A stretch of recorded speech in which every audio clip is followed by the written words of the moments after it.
देर रात अचानक ही पिताजी की तबीयत बिगड़ गई। आहट पाते ही उनका नालायक बेटा उनके सामने था। माँ ड्राइवर बुलाने की बात कह रही थी, पर उसने सोचा अब इतनी रात को इतना जल्दी ड्राइवर कहाँ आ पाएगा। ये कहते हुए उसने सहज जिद और अपने मजबूत कंधों के सहारे बाबूजी को कार में बिठाया और तेजी से हॉस्पिटल की ओर भागा। बाबूजी दर्द से कराहने के साथ ही उसे डांट भी रहे थे।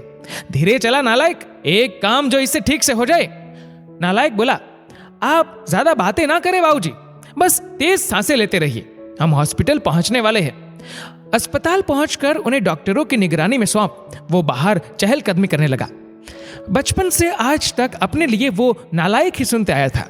उसने भी कहीं ना कहीं अपने मन में यह स्वीकार कर लिया था कि उसका नाम ही शायद नालायक ही है। तभी तो स्कूल के समय से ही घर के लगभग सब लोग कहते थे कि नालायक फिर से फेल हो गया। नालायक को अपने यहाँ कोई चपरासी भी ना रखे, कोई बेवकूफ ही इस नालायक को अपनी बेटी देगा। शादी होने के बाद भी वक्त बेवक्त सब कहते रहते हैं कि इस बेचारी के भाग्य फूटे थे जो इस नालायक के पल्ले पड़ गई। हाँ, बस एक माँ ही है जिसने उसके असल नाम को अब तक जीवित रखा है, पर आज अगर उसके बाबूजी को कुछ हो गया तो शायद वे भी। इस ख्याल के आते ही उसकी आंखें छलक गईं और वो उनके लिए हॉस्पिटल में बने एक मंदिर में प्रार्थना में डूब गया। प्रार्थना में शक्ति थी या समस्या मामूली।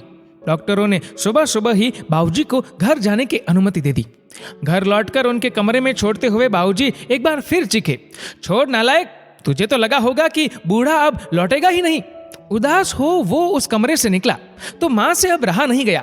इतना सब तो करता है, बावजूद इसके आपके लिए वो नालायक ही है। विवेक और विशाल दोनों अभी तक सोए हुए हैं। उन्हें तो अंदाजा तक नहीं है कि रात को क्या हुआ होगा। बहुओं ने भी शायद उन्हें बताना उचित नहीं समझा होगा। ये बिना आवाज दिए आ गया और किसी को भी परेशान नहीं किया। भगवान न करे कल को कुछ अनहोनी हो जाती तो।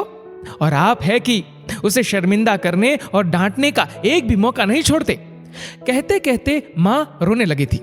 इस बार बाबूजी ने आश्चर्य भरी नजरों से उनकी ओर देखा और फिर नजरें नीची कर ली। माँ रोते रोते बोल रही थी, अरे क्या कमी है हमारे बेटे में। हाँ, मानती हूँ पढ़ाई में थोड़ा कमजोर था, तो क्या सभी होशियार ही होते हैं। वो अपना परिवार, हम दोनों को, घर, मकान, पुश्तैनी कारोबार, रिश्तेदार और रिश्तेदारी सब कुछ तो बखूबी संभाल रहा है, जबकि बाकी दोनों जिन्हें आप लायक समझते हैं वो बेटे सिर्फ अपने बीबी और बच्चों के अलावा ज्यादा से ज्यादा अपने ससुराल का ध्यान रखते हैं। कभी पूछा आपसे कि आपकी तबीयत कैसी है? और आप है कि। बाबूजी बोले, सरला तुम भी मेरी भावना नहीं समझ पाई, मेरे शब्द ही पकड़े ना।